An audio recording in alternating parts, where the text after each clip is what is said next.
Now I'm going to make my sister's mouth. This is a template I have in paper of Ed's mouth, and I just traced it on foam core and cut it out. I'm going to make her mouth the same size and shape. To do the fold in the mouth, you actually want to score 2 lines across the back, only halfway through the foam core, so that it will bend.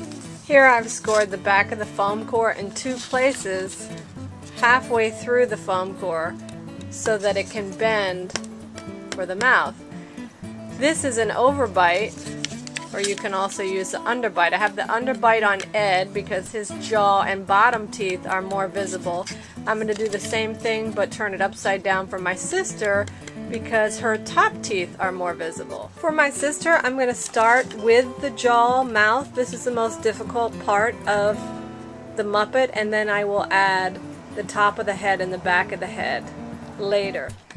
I think the inside of Marianne's mouth looks like a lighter pink where the gums are, and then we'll give her like rosy red lipstick to match her pretty red sweater. For Marianne's mouth, I'm going to use a spray glue adhesive on the back of the fleece and on the front of the mouth. Stick it on and then hot glue the edge over the edge. Working with the fleece in the mouth is nice because the soft material rolls and wraps these edges very easily. Remember, you got to spray both sides, the mouth and the fleece, for the glue to stick. This 3M90 adhesive, actually, this 3M90 high strength spray contact cement actually has a pretty good nozzle on it that doesn't get clogged. Here's Marianne's mouth. Hot glue gunned on the back, spray adhesive on the front. Hello!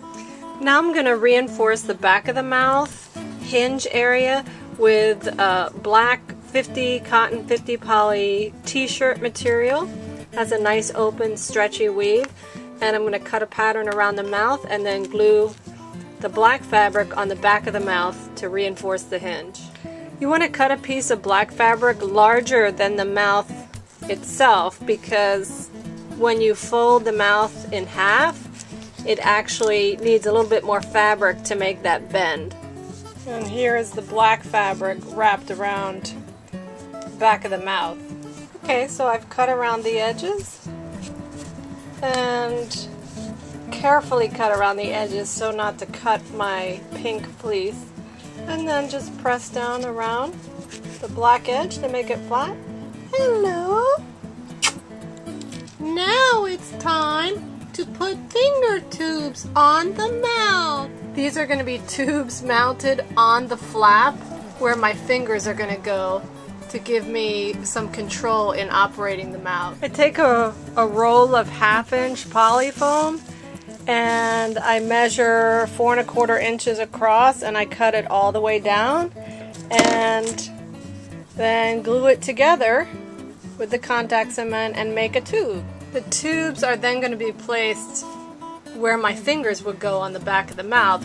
By the way, this is all from the book, the foam book.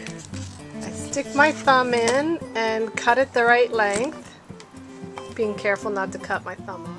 I trim the side closest to the opening at a 45-degree angle, and then I just glue it in place where my thumb naturally fits on the mouth. Here's my sister's mouth. I'm going to do a mitten on the top, and I've glued down a foam edge, and then I will cut out a flat piece to go across the top. Here's my mouth already completed with the flat piece. This way all your fingers fit in kind of snug, and here's my bottom thumb in the finger tube.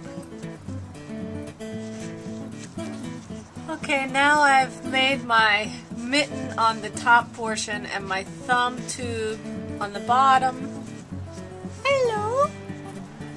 And I've tapered this mitten so that it's narrow towards the front of the head and just a pocket in the back. The final preparation for the mouth is a coat of, I use Mod Podge.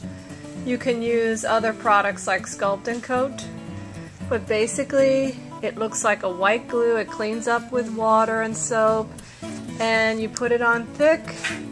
It basically dries clear, kind of, I bought the shiny lacquer finish. This is an exciting moment because I'm going to glue the top of the head to the mouth.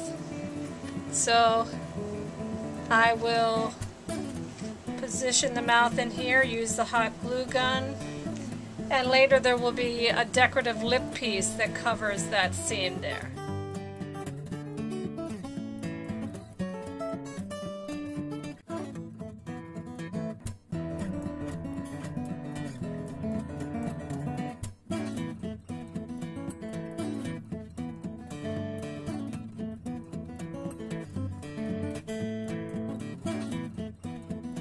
So now I've added another layer of the black t-shirt material over the finger tubes and the finger mitten.